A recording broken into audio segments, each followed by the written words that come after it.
Welcome back, everyone, to episode 4 of the Hendriks Experience podcast. Today, we have back Andre Lozano. And Andre, I got to say, that's quite the tie you're wearing today. Thank you. Beautiful. Thank you. And what kind of tie knot is that? Because truth be told, it's been quite a number of years. I used to wear a tie when I started in real estate, Right. A number of decades ago, we'll just say. And I'm not a tie wearer so much, but you look very sharp.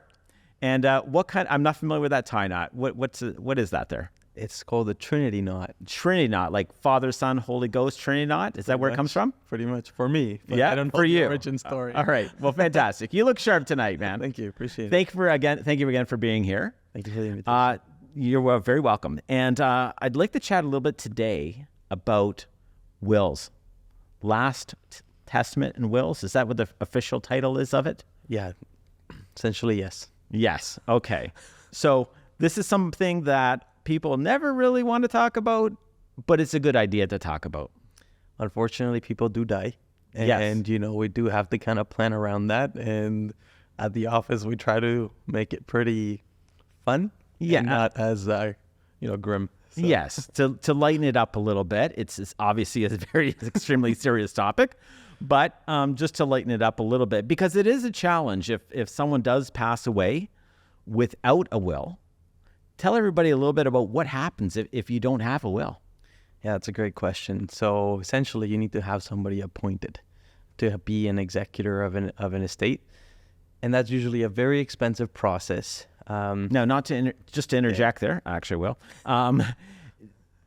If you don't have that, like let's say you have nothing, no last will, no trustee, not anything. So what happens in that scenario? Yeah, so you still have to get somebody appointed. So you kind of go to a court. Well, not you, because you passed away, my friend. So you're not doing it. So I guess that, the A family member, yes. Yeah. Yeah. A relative, Yeah. would need to go to the court and say, basically, they don't have a last will. Is that correct? That's right. It's usually descending, issue, or maybe a surviving spouse that might want to be appointed as an executor of the estate. And it's a very expensive process. Similarly to this, you could also have a situation where you don't have a power of attorney for either personal care or property. And if you don't have one appointed, you still need somebody to get appointed. And again, that also invites the court process. But that's really two different things. A power of attorney, you have power of attorney for property. Yep. You have power of attorney for Personal care. health, personal care. Mm-hmm. And how does that exactly connect? Because in a will, your trustee can be the same or it can be different. Yes. So how do those two really relate then if they're kind of separate? I think to the expense part, it's expensive. So I'm trying to just speak to why you do want to have, a will and power of attorneys and all those things. Because if you don't have one, you're looking at costs close to $15,000 plus just to go to court and have somebody appointed. In order for the judge to say, okay, yes, we will appoint you, the trustee. Now, sometimes in real estate, we see an Ontario trustee. There's a Public guardian trustee. A public guardian trustee, right? So how would a situation get to that point? So I'm familiar with one because there was a story, I guess, something we dealt with. And essentially there was somebody who became a vegetative state. Yeah, vegetative state. And after that, the parents wanted to be the guardian of that person. But because that person was younger, they never really foresee the need to kind of have a power of attorney for personal care or property. So the parents had to go through the expense of notifying the public guardian of trustees. They had to also file, go to court process, engage the court process, and become appointed as that person's guardian. And they ended up paying close to, over $15,000 for that process. So, and I guess someone also could come in, depending on the situation, your family makeup, they could come in and dispute that happening in a court, correct? And that gets down you a tangled web that you just really don't want to get to. It could get as picky as a signature. It could get as picky as, somebody wanting a figurine. And because of a figurine, they're willing to spend hundreds of thousands of dollars of estate money to litigate what was the true intention of the testator or the person who had at that point already been deceased. Now that's more so, I believe, relating to if they had a will and they spelled out certain things, then you could argue it, right? Exactly. But even if they had no will and somebody wanted to go to the court and say, I would like to be the trustee, someone could argue and say, no, I want to be the trustee. I don't know if that really happens. I guess it could happen. Yep. So there's just a lot of issues and challenges even before you get to the point. So the bottom line, I would say, is you need to get a last will. Yes. If not for yourself, for your family's sake. Yeah. And, hopefully everyone is blessed with a long, fantastic life.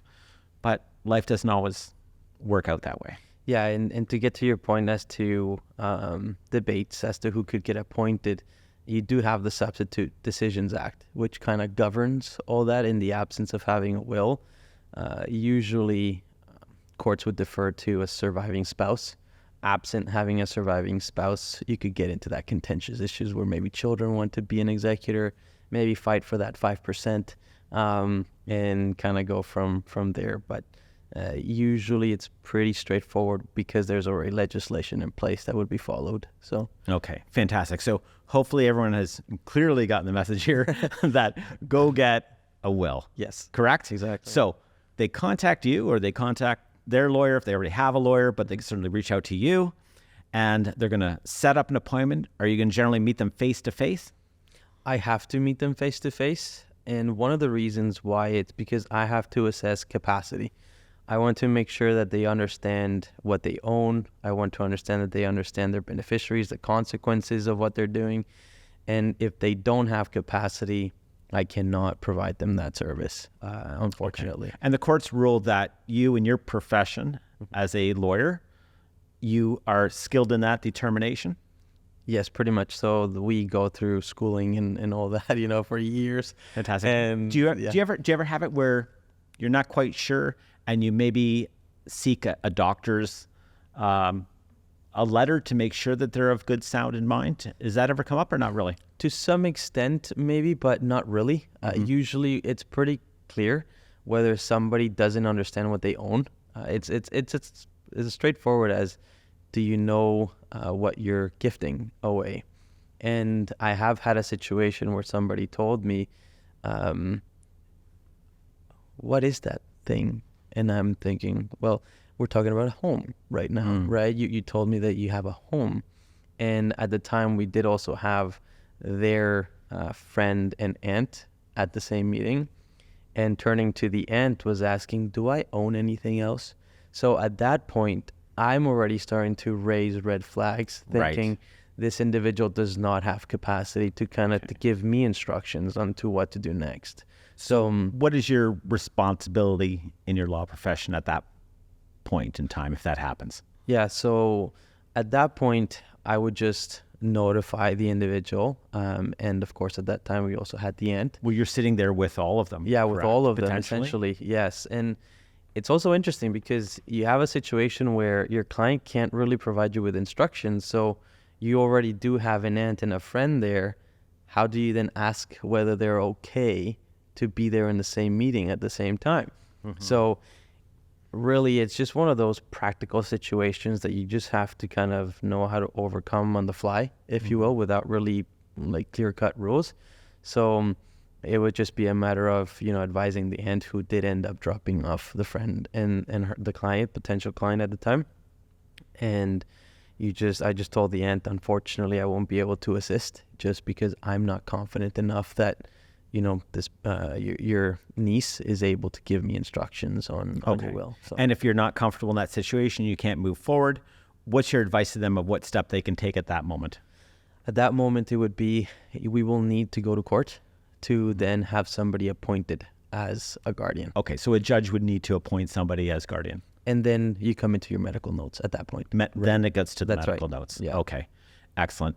And do people normally have I own this, this, and this, and just tell me how to structure that?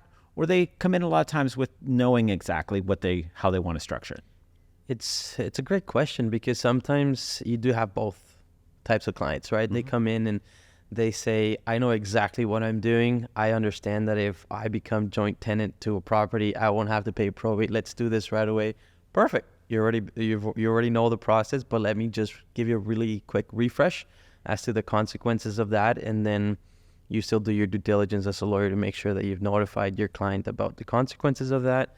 And sometimes you also have clients who don't have a clue, have a lot of money, and they just want to minimize probate. And so at that point, they want to minimize the taxes. Yes. Tax implications. That's correct? Right. Okay. So at that point, we just sit down and we look at everything and provide them with advice on how to manage their assets or gift their assets in a way to minimize the probate tax down the line. Fantastic. Yeah. No need to pay anything more than what you're obligated to pay. Exactly. Right? There's no need to pay more. Yes. And so, 50 years ago, separations, divorces didn't happen as often. Now things can get a little bit complicated with different generations living together, caring for each other.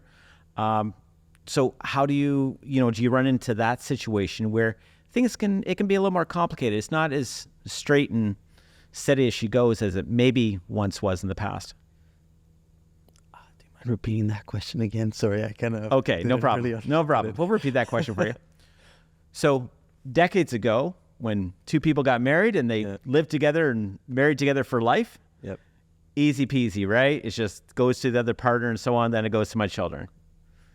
Times have changed. Mm-hmm. We are now living in multi-generation homes, caring for different family members, as well as additional marriages and such, right? So it can get a little complicated. And so you run into those situations. Yes, you do. And also practicing family law, you also understand a couple other concepts like net family properties and all that stuff, which we can get to maybe later. But at this point, unfortunately, there is a lot of divorces. So what parents or testators, what they will want to do is to ensure that their children are protected down the line should they were to receive a big amount of money, right? An example is a child is about to inherit $1 million.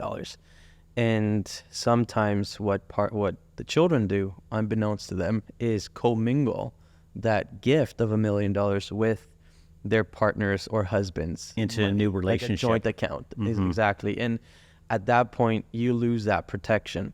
So it's very important. What I always tell my clients is please let your beneficiaries know if they're married or if they plan on getting married to keep their gift separate in a separate bank account and not commingle it with a joint bank account, because then that protection is later lost. Yeah. It could be a little awkward in that family conversation that you might have. It can be.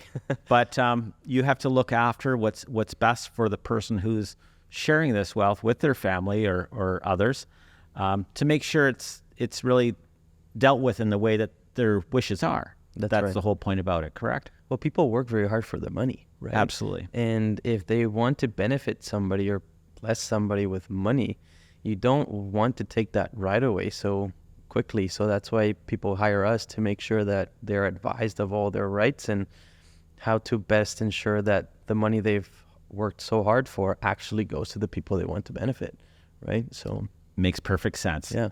So at the end of the day, the takeaways here, I would say, if you don't have a will, get a will. Yes. And if it just seems so easy to you and it's simple, straightforward, there may be some complications that you need some great legal advice on. That's right. So if you have that situation, reach out to Andre Lozano and be happy to help you. And what's the best way for anybody to reach you, Andre? By phone, text, email, your preference. And what phone or text or email would that be to share with everybody? My phone number is 289-606-0277. And email address, it's lozanolowpc@outlook.com. Awesome. Thanks so much again for joining us. We look forward to talking to you next time. We'll talk a little bit about family law. That'd be great. Yeah. All right, awesome. Cheers.